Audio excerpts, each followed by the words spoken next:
Happy Monday and welcome to Fearless with Jason Whitlock. I am Jason Whitlock and it's an awesome Monday afternoon, a great start to the week.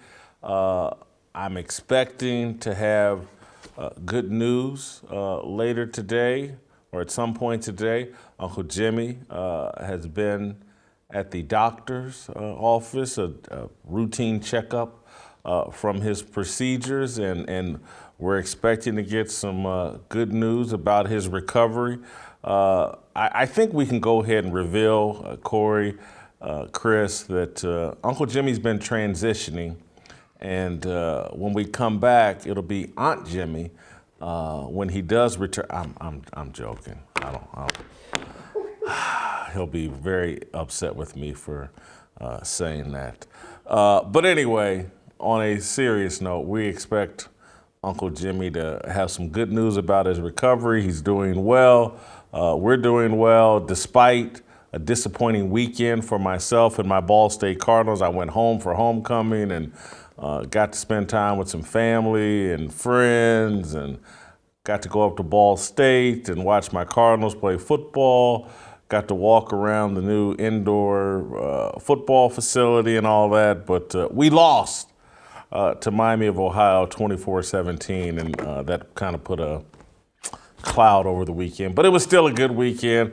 I got some good liquor in me, some good food in me, and got to spend time with friends. But more important about today, I have a fantastic, fantastic show planned for us today. Shemeka Michelle will be on the show, probably in about 30, 40 minutes. Leonydus Johnson, you guys remember Leonitis? He's going to join us here a little bit before Shemica because this fire that I'm going to start, we need a male and female voice. And so Leonitis and Shemica will give us their takes. They'll try to keep the fire going after I start this blaze. This blaze is near and dear to my heart, this fire that I'm about to start. It's an extension of what we constantly talk about on this show. And some events happened, I believe, on Friday that kind of sparked this conversation that we're going to have today. So if you guys are ready, I'm ready. I'm trying to give you some time to get into the chat, hit that subscribe button, hit the notifications button, hit the likes button, go to youtube.com/Jason Whitlock, join the Fearless Army, leave in the comments, leave in the live chat. I want to be inducted into the Fearless Army. I am man enough to join the Fearless Army. I'm woman enough to support these soldiers in the Fearless Army. So I've given you plenty of time. Leave me a comment. I'll try to respond. Hop into the live chat. I'll try to respond there as well. As I've told you guys, the people are like, is that really Whitlock with the Jason Whitlock signature or name in the live chat? And the little avatar is me in my Ball State football uniform. Hell yeah, that's me. Oh, damn it. I didn't mean to cuss, but yes, that's me. I start these fires and I like to engage and talk with you all while the fire's going. So again, I'm looking for recruits. I'm looking for soldiers, people man enough to be Fearless Army soldiers. And so let me provide you a little bit of inspiration with this fire starter. Men, we're the vaccine. An injection of masculine male energy can improve every problem plaguing America. We, men, we can flatten the curve overnight. Southwood High School in Louisiana, they took the jab earlier this month. After 3 straight days of on-campus violence and 23 students arrested, a group of 40 fathers injected themselves into the school. Guess what happened? The violence stopped the day dads on duty started walking the hallways and greeting students as they entered the building. Immediately, overnight, the vaccine works. CBS Evening News spotlighted the dads on Friday in a 2-minute story. The story spread virally throughout the weekend. Even on Masculinity hostile Twitter, the story was well received. It has 61,000 retweets, 160,000 likes, and more than 10 million views. For those of you that haven't seen it, let's take a look at the CBS story. Here's a highlight.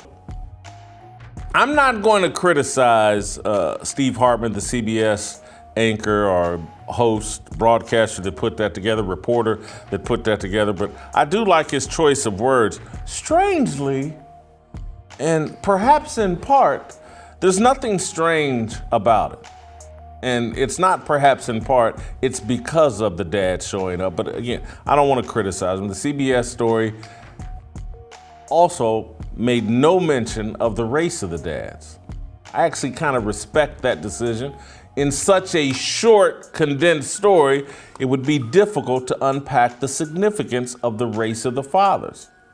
But if you look at that video, the dads appear to be all, or at least predominantly, black.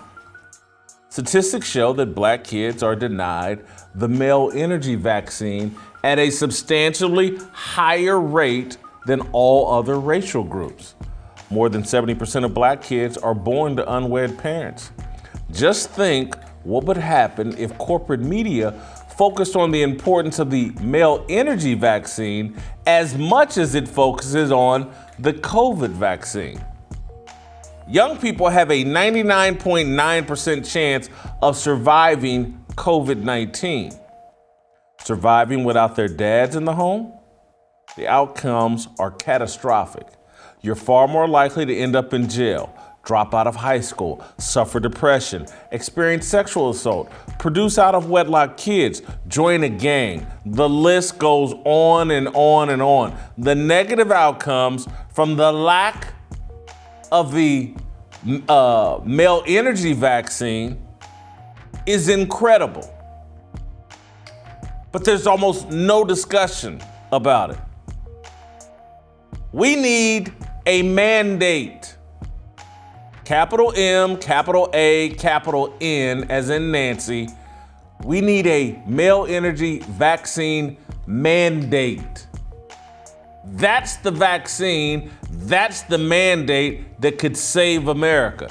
There are no negative side effects to men responsibly doing the job they were assigned, shepherding and discipling young people and families. Male energy passed the clinical trials thousands of years ago. The Old Testament of the Bible says male energy achieved approval from the FDA, Father-Dad Association, in the book of Genesis. What would a mandate look like? The government should penalize and tax corporate media, Hollywood, and the music industry for promoting the lie that the world would be a better place without men. The federal government should find ways to financially reward men for answering the call to duty. Let's give men stimulus checks for joining dads on duty rather than handing people money for sitting at home and doing nothing. The nonstop promotion of a matriarchal culture is the anti-vax movement. Feminist leaders are vaccine deniers. YouTube should be removing and demonetizing videos that contain misinformation about the necessary role of men in healthy societies. Let's stop the lies. I admit men are not perfect, but society will not be improved by diminishing our responsibilities and roles. The key to improving society is making men live up to their responsibilities and play the role designed by God. I get it. Some of you listening to me right now are non-believers. Even as an atheist, surely you understand the importance of male leadership, masculinity, and strength. surely you realize there's a difference between biological men and biological women. I'm not having an argument about superiority. It's an argument about capacity, roles, and responsibilities. Women, just for an example, they weren't gonna build the Panama Canal. Men did. Men died and suffered doing it. That's just one example. But the thing we're living with today, black boys are dying and suffering in America because they're being denied the male energy vaccine. They're growing up in a culture dominated by the matriarchy. The matriarchy has been placed on an improper pedestal. Corporate media is trying to convince us that Stacey Abrams is the modern day Martin Luther King Jr. Her voter drives are going to take us to the promised land. A vote is more important than a father in the home. No one with an ounce of common sense and an elementary understanding of history believes any of that. You can't sustain a prosperous neighborhood, city, state, country, or school system without intact families led by dads and moms. Corporate media spends hours upon hours talking about the responsibility of police officers to protect and serve the people in their communities. CBS gave 2 minutes on dads, 2 minutes focused on 40 men volunteering to protect and serve the kids in their community. We got 2 minutes on the black scene. The public is thirsty for a conversation about the responsibilities of men and fathers. That's why the CBS video went viral. Everybody knows, none of this is any kind of secret. This isn't strange. This isn't perhaps in part. Everybody knows what's going on in American society and American culture. Men have been diminished and removed and replaced in their primary roles and responsibilities. The problem is pervasive throughout America. It's most acute within us, those of us that are black, but it's all over America. Men are hiding in little corners under their desk, at home. Oh, we need more matriarchy. We need more women leadership. That's the cure, or that's the solution for America. No, it's not. It's our job to lead. I don't care if that makes me sound sexist. I saw a video from Tony Evans a couple of weeks ago where he was saying some things that aren't popular in PC culture. And Tony Evans made the point like, hey man, I'm not here to be popular. I'm here to be biblical. And so if me coming at things from a biblical perspective upsets you, I don't care. I don't care if I'm not popular. I don't care if my thoughts aren't popular. I don't care that many of you men are cowards, punks, and think hopping on board with the matriarchy and Stacey Abrams and Keisha Lance Bottoms and Kamala Harris, all that's gonna save us because you're a punk and don't wanna live up to your responsibilities. I'm not a punk.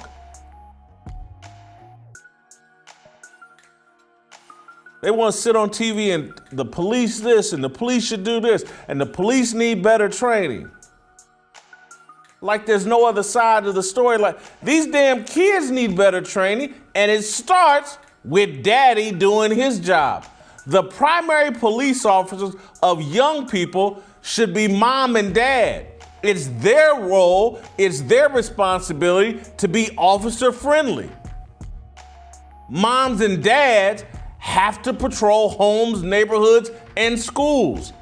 One of these police officers is derelict in his duty, and that's dad, and that's men. That's why I love the name Dads on Duty. We have to answer our call of duty. We have to return to the role that was designed for us. We have to man up.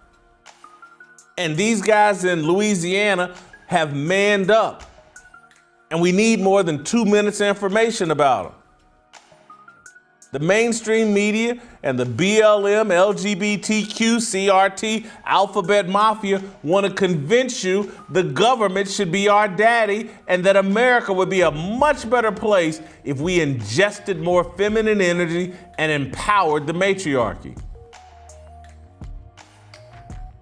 Check out our schools, our failing schools. They're overrun by women and the matriarchy. There's no respect for authority. Schools are drowning in emotion and misguided aggression. Small handful of dudes showed up at a school in Louisiana and flattened that curve with their mere presence. A mandate is all that's necessary to fix America. And I ain't talking about a COVID mandate. I'm talking about those of us with balls between our legs standing up and doing what we're supposed to do. That's what that story in Louisiana is about. Look, hats off to CBS for showing any of it, for spending 2 minutes on it. Hats off to them. Congrats. Steve Hartman, love you to death. Fabulous. CBS, whoever's in charge over there, great for doing it. But I'm glad that I can spend the next 30, 45 minutes, hour if I want to, expounding on their little 2-minute expose about the power of men. If we're willing to do our jobs. If we get up off our knees and quit letting the alphabet mafia bully us into being cowards. Bully us for tapping into our emotions and feminine energy and all that. How about getting up off your ass, going to a school, and just walking the hallways and being responsible to make sure that your kids can get educated while they're in a school and won't be running around fearing that they gotta fight other kids just to survive in school.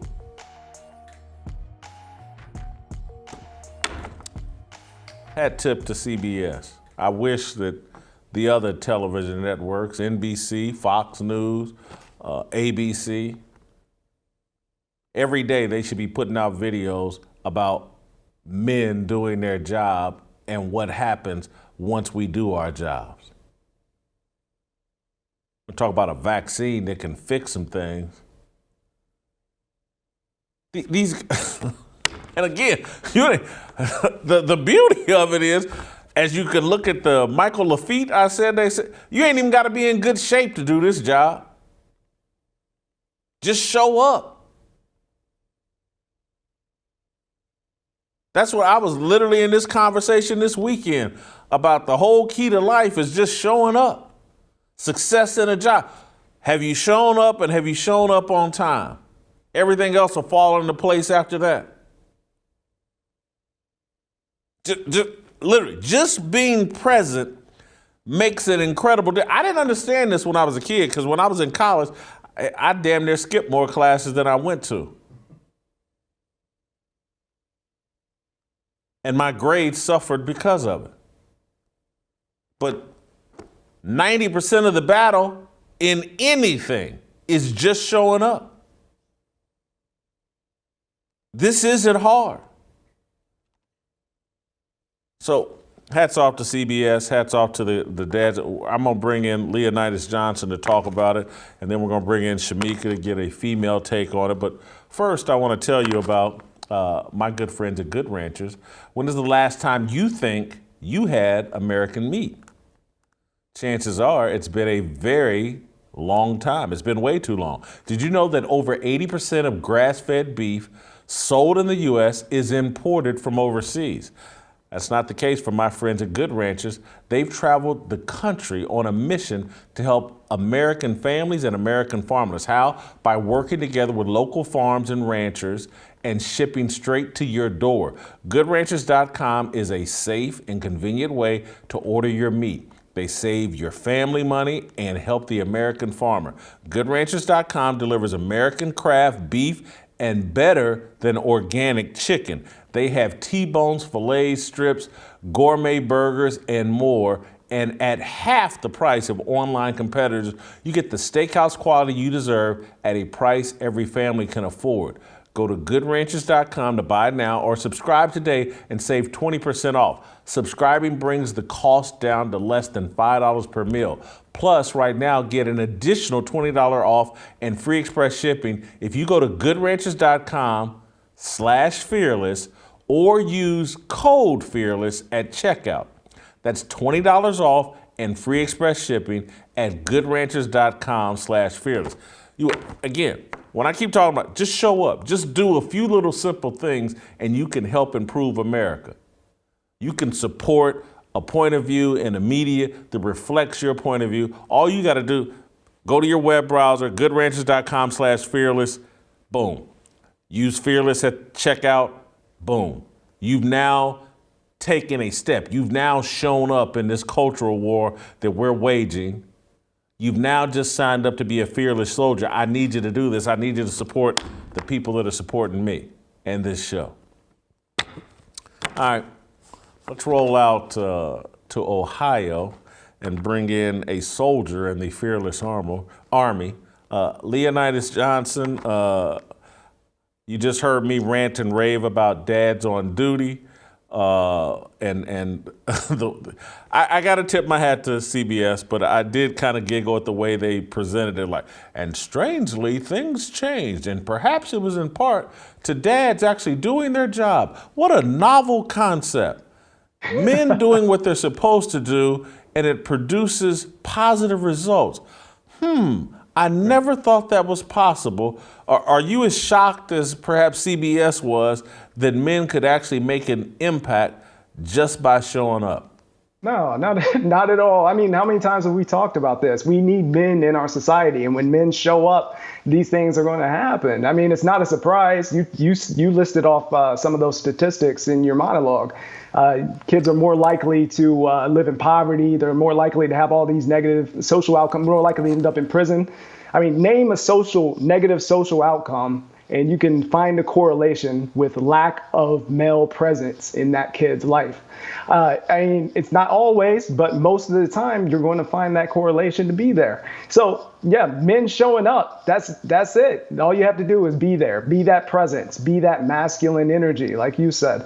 And yeah, those things happen. So it's crazy because I feel like there's this quote by G. Michael Hopf, where he talks about how hard times create weak men, or hard times create strong men, Hard times create strong men create good times create weak men, and weak men create hard times. And so we have this constant loop of where strong men step up, and they step up to the plate, and they create those good times, and then the good times create create the weak men, and then the weak men are out here creating the hard times. And that's where we are, Jason. That's where we are right now. We're in a society where weak men are creating these hard times, and we need those strong men to step up and to be that presence. And like you said, all they have to do is just show up and be there. You know, one of the things that when I see a story like this, and again, I don't want to take shots at CBS, but when I think about the stories that major networks give and the time that they'll give to certain stories, and then how little time this story got, and I'll be interested to see if any other networks follow up. I would love to see these dads on every television network across the country, because we will spend hours talking about, man, the police need to be retrained, the police need to do this, the police need to do that. And we've been having this conversation for 8 to 10 years about the failure of police. And how often in that conversation does anyone discuss, well, you know, the victim actually didn't have a dad in his life or a good relationship with his dad, and that maybe there's something on the other side of this equation that contributed to this tragedy as well, it's never discussed in corporate media, but it's constantly discussed in people's private conversations away from cameras and microphones. And so when I was looking at the story CBS put out, I was like, yeah, this is what people talk about all the time. I was talking to Corey about it, about our high school. Corey and I went to the same high school, about 20, 30-year gap in between our time there. But at my high school, we used to have a dads program where dads would show up in school and assist the faculty or whatever. The issue of dads and men being present is so pervasive. Why isn't it talked about in corporate media?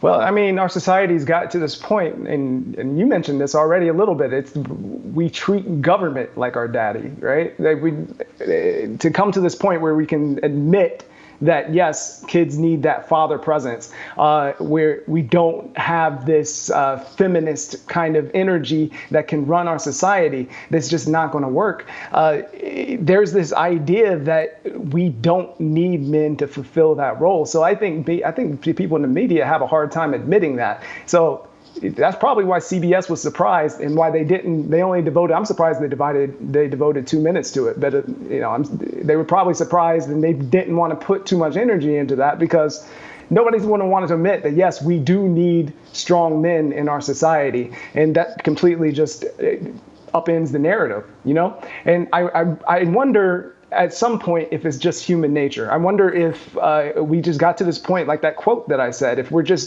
things have just gotten too good and we just get too complacent. And I think about how that translates not just here, but to everything in our society, like liberty, for instance. Like, we take liberty for granted because we've never been tested. We've never had to really fight for it like people in other countries. People come here from actual oppressed countries, and they understand the value of liberty. They understand how precious it is, much more so than Americans do. So we get to this point where we don't value those things, and we forget how to fight for them. And I wonder if it's the same thing with masculinity and fatherhood and manhood, if it's just gotten to a point where we've allowed this feminism movement to move forward and allowed it to take over our society, and again, creating those hard times. And we've forgotten how to fight. We've forgotten what's worth fighting for, and we've forgotten how to fight for it. I'm not sure if you can relate to this, Leonitis, because you're kind of from small town Ohio growing up. But I'm from Indianapolis, relatively major city. And this weekend, when I was at home in Indianapolis, me and my mom were having a discussion about the prevalence of what I call house husbands. There used to be housewives now, and it's becoming really acute, I think, with this stimulus checks everywhere and people kind of being incentivized not to work, that I'm looking at more and more house husbands, guys that actually have accepted a secondary role in their relationship, and secondary is the wrong word, have adopted basically a role that used to be for women. And I think I'm starting to see a prevalence, not a prevalence, but more and more what I call house husbands. They cook, they clean, they sit at home, their wives, girlfriends or whatever work. And I'm just like, I look at it and go, I don't know if we can recover from the matriarchal culture we've established, particularly among Black people here in America.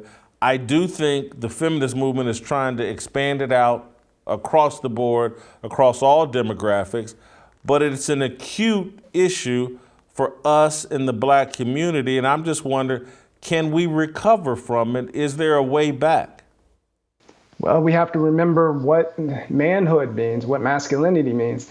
I don't necessarily have a big problem with men staying home and doing housework and things like that. I don't think that's much of an issue, but the man has to be the spiritual head of the household. I think that is what's necessary. And I think that's what's missing, is that men have lost that sense of being the head of the household and being the leader and the protector of the family. And taking more of a, you said a secondary role. I would say more of a submissive role in the relationship. And how you recover from that is you have to get back to the Word. You have to get back to the Bible and recognize what the man's role is supposed to be in the kingdom of God, because we are supposed to mimic who God is in our relationship. You know what I mean? Like, not saying that we're God in the household, but I'm saying we're supposed to mimic Jesus and be the head and lead that way through love and whatnot. And we're supposed to have that kind of relationship. So if we don't have that, then everything else is going to fall apart underneath of it. So that would be the first step, is you have to line back up with the Word and line back up with God and understand what the role was supposed to be for man in the kingdom of God, and then everything else will follow from that.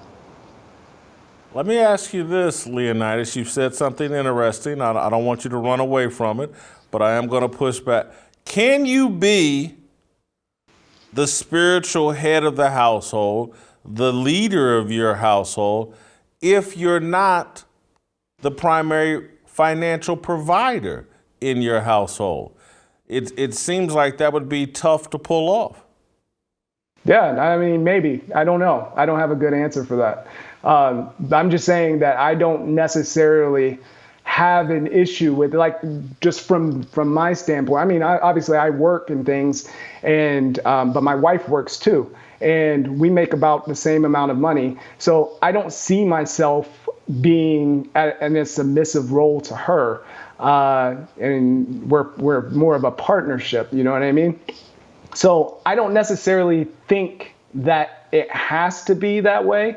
Obviously, it would be more desirable. I think it would be easier to lead, but I don't want to say that it can't work. You know, I don't think that it's against biblical principles to say that it has to be that way. But that's just my own perspective. But I could be wrong. Well, I don't back away, because one, I think the situation you describe between you and your wife is there's some equality as it comes to economic provisions or being providers. That's completely different from what I'm talking about and what I'm seeing. I'm talking about people that are at home, unemployed, and they're stay-at-home dads. And you know what? If there's some kind of physical condition, or who knows, maybe your wife just lucked into the greatest job on the planet, and it would be crazy for her to abandon her job, and somebody's got to be there to head the home and the kids or whatever. I get that, but what I'm seeing are like people have checked out of the workforce and feel like they can't come close to providing anything similar to what their wife can. Again, I think that the way our education system has bent over in the promotion of black girls and black women, black women are moving up the corporate ladder at a far more rapid speed than black men. And that's where I think the role reversal has come into play. And I think some guys are accepting that and are like, they're good with, you know what? Corporate America ain't for me. The workplace ain't for me. It's easier for my wife or girlfriend to maintain a job. She's more valued in the workplace than I am. You know what? Deuces, I'm gonna sit here at home, or I'm going to take a submissive role to my wife or girlfriend That's what I think I'm seeing, and part of what I'm saying in my monologue and just where these dads don't do it is like, well, if that's the case, at least carry your butt up to these schools and make sure there's an environment where kids can be educated. There's some roles that you have to play and cannot abandon. Again, if I wouldn't say abandon your financial responsibilities, but if somehow you can't contribute economically in a real way, at least contribute in these other ways that I think men should be stepping up in. Yeah, I think that's on point. I just think that it's not necessarily, I'm more concerned about the fatherhood aspect. I think that as the man being in the home and being a strong father and parent to the kid, and maybe you think that would be more difficult if the man is not working. Now, you did say something that I think I agree with, is that if it's a conscious decision to avoid being the provider, you don't want to work, you want to stay outside of the workforce, you want to take a more submissive role. Obviously, that would be more of a problem. That's intentionally taking that submissive role and intentionally being underneath of your wife, and that's not something that I think is conducive to a good relationship or good even being a good parent. Like to your kids, it's not being a good father. It's not giving a good example to your sons, but at the same time, I do think there are situations where it may play out where the woman might work more or make more and whatever, and it may be okay. But as long as the man takes that manhood stance, takes that position as the leader and the spiritual head of the household, that's the point that I was trying to make. But I think that's what's missing. I think that the fatherhood aspect, like you said, as long as you're showing up to the school and you're showing up and being that masculine force in the kid's life, that's what's missing from our society. We need more fathers. We need more people to stand up and raise these kids and teach them how to be men. I'm going to end it on this note, then I'm going to transition over to Shemica. I guess what I'm saying is what you said there at the end. I think there's been so much of a conversation built around, oh my God, America's so racist and the workforce is so racist and my God, you can't make it. And I think some of that is true, because I've certainly made this argument. Corporate America is really hostile towards men in general right now, but I think, and I've had this debate with white guys and other people, I think corporate America and the work environment is most hostile towards Christian, heterosexual black men. I think corporate America, the ideal black male employee is LGBTQ. Would love that. Oh my God, if we could just check all those boxes, and that is the preferred candidate as it relates to a black man with a penis. And I've seen it, witnessed it firsthand. And at some point I'll get deeper off into a conversation. I don't know how much experience you have in corporate America, but through the human resources department, there generally speaking is the head of the human resources department in these modern American corporations. It's generally person of color who has a LGBTQ lifestyle is installed as the head of human resources, and they're the gatekeepers for progress. And you have to, if your point of view doesn't match up with all of their thoughts, and so again, which basically eliminate, you have to go into that corporate workplace environment and you have to disavow all your biblical views and Christian views. You can't show any of that, or you're going to face some hostility on the job from the human resource department, it's going to be hard for you to even just get through the door. You don't fit the profile. And I've already told you what the profile is.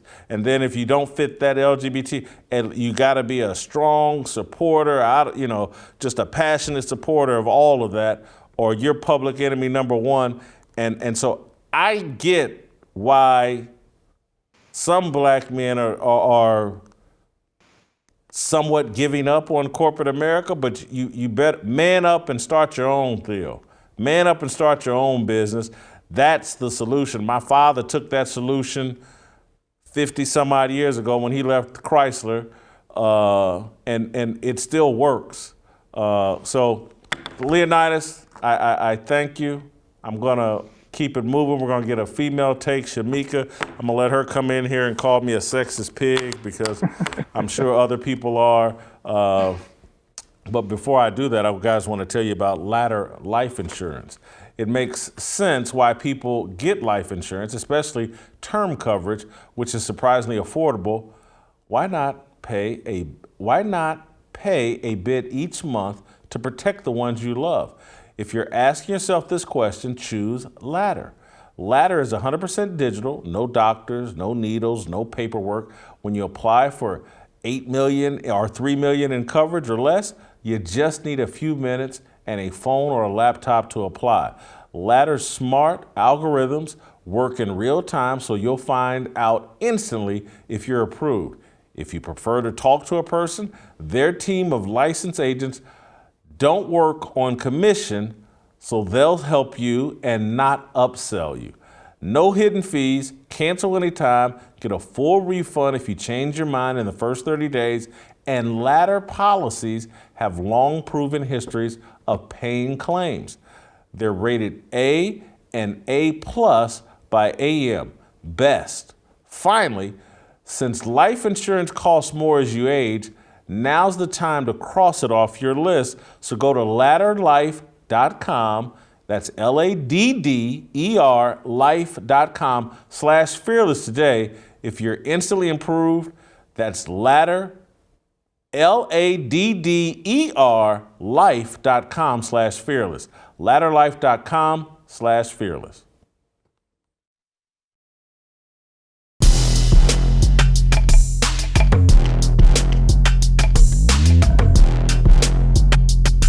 All right, welcome back.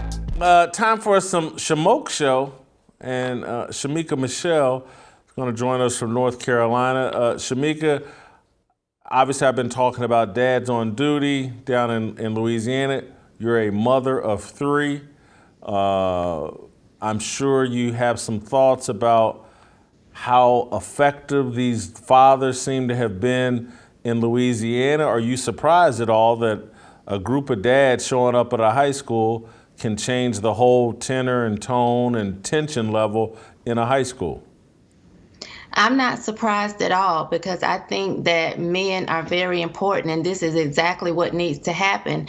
You know, there's a group called, there's a different group of dads that have been going around in schools, and I think they're in about 7,000 schools now nationwide, but it doesn't seem that they really service predominantly Black schools. So I think that this is really fantastic. I'm excited about it. You said that I would get up here and call you a sexist pig, but you know, I'm about 2 steps from wanting to repeal the 19th Amendment and put women back in the kitchen. So I'm not going to call you a sexist pig at all. I think that this is exactly where men need to be, even if it's just taking a day off work, you know, here and there to have your presence in the school. I think it's very important, because a lot of the schools are filled with females now. You know, when I was in high school, we had a male principal. So from the principal to the band director, we had men in the schools. And I think it makes a big difference. I just truly believe that.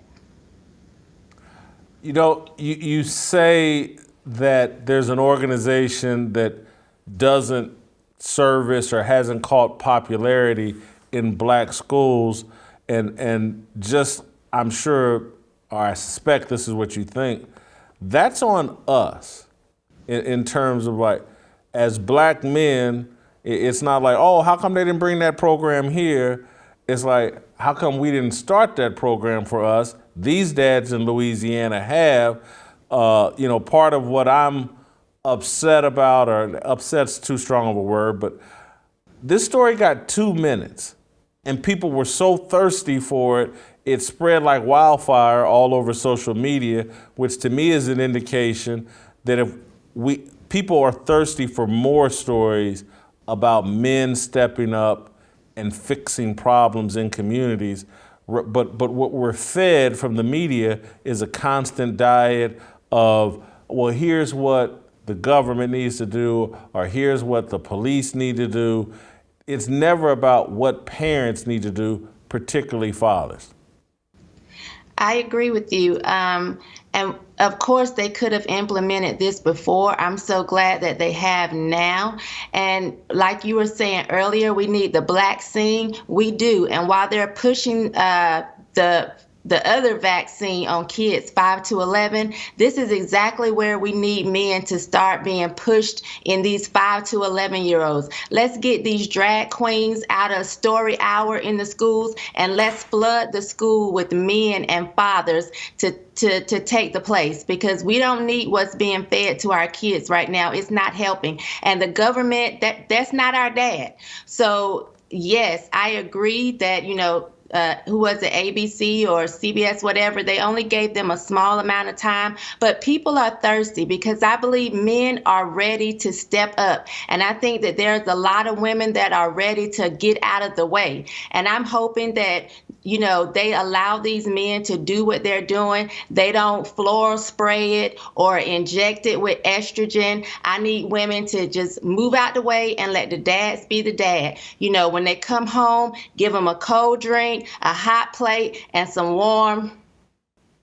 You know what I mean? Let them do what they're doing. Don't feminize this. Get somewhere and type up some bylaws or something for the men and just move out the way. Let them do what they are supposed to do. You made an interesting point about the schools are bringing in drag queens, the whole LGBT movement, and let's let them be role models and teach our kids about that lifestyle. And every school seems to be into that. And I mean, they're having drag queen story hours at public libraries for little kids. And let's bring in some kings and put them on a pedestal, particularly in the communities where we know there is an absence of fathers and male role models. That's what kind of blew me away about the story, is that CBS presented like, oh man, this is shocking. Look at how quickly things changed, and perhaps it's because of everybody knows this is the solution. That injecting men back into their families, injecting men back into their neighborhoods in leadership positions, not in these submissive positions. Everybody knows this is a solution, but everybody seems afraid to talk about it because they're fearful, I guess, of being called sexist or not being popular over social media. Why is everyone afraid to talk about the real solution, the vaccine, and particularly the black scene? Why are we afraid to talk about that? I think because for so long we put men's nuts on chopping blocks, and we have really pushed feminism. And there's someone that said it takes 15 years to demoralize a generation. If we look at what's been happening, the second wave of feminism came in around 1960. So if you think about it, like my parents, my mom was raised in an era where we just pushed feminism, and you had all types of women, mostly lesbians, in my opinion, from Lily Tomlin to Nikki Giovanni, that just didn't really like men. So we've had a couple of generations now that feel like men are not the answer. And so when I talk to men, a lot of them are just afraid to really put their foot down and step up because they know they're going to be criticized. They know that they're going to be chastised. And women such as myself have sat quiet for so long because we know we're going to be ridiculed. A lot of women don't want to be called the pick me, but guess what? It's the pick me's that are getting picked. And it's the ones that are complaining that are sitting at home playing with their cat or their dog. So I think it's just really time for people like you, people like myself, to speak up and just give these people a voice to say this is what's right and this is the way to go. Because again, we talk about these people, coming in, doing these story hours. I've been saying after a while, they're going to come after the three little bears. It's not going to be Mama Bear, Papa Bear, and Baby Bear. It's going to be two Mama Bears. They're not going to have a baby bear because they think they don't need men. And Goldilocks is going to be somewhere filing a 40-year-old Me Too claim. It is time for men to just step up, and women, we got to be the cheerleaders. That's why I like, we're the cheerleaders for this fearless army of men that you are building and leading, because we have to start telling these women, sit down, back up, and let the men be the men. Shemica, you were married for a while, a long period, and now divorced. What happens with a lot of women is they go, their marriage falls apart to the father of their kids, and that creates a bitterness and perhaps a distrust of men. Why hasn't that happened to you? I just feel like, this is what me and my ex-husband say. We're still on the same team. We just switched positions. Neither one of us had the tools to really make the relationship work, but we don't hate each other. And I realized how important he was. I was told you have to separate somebody's lack from their worth. And just because he wasn't the best husband, it has nothing to do with how great of a father he is. And I tell even my kids, if he wasn't the man and the father that he is, I could have never been the mother that I am. So I will forever be grateful for him. And, it does create bitterness for a lot of women. But for me, I am not independent. And without him, I could not be sitting here right now. So I'm very appreciative of that. I acknowledge it.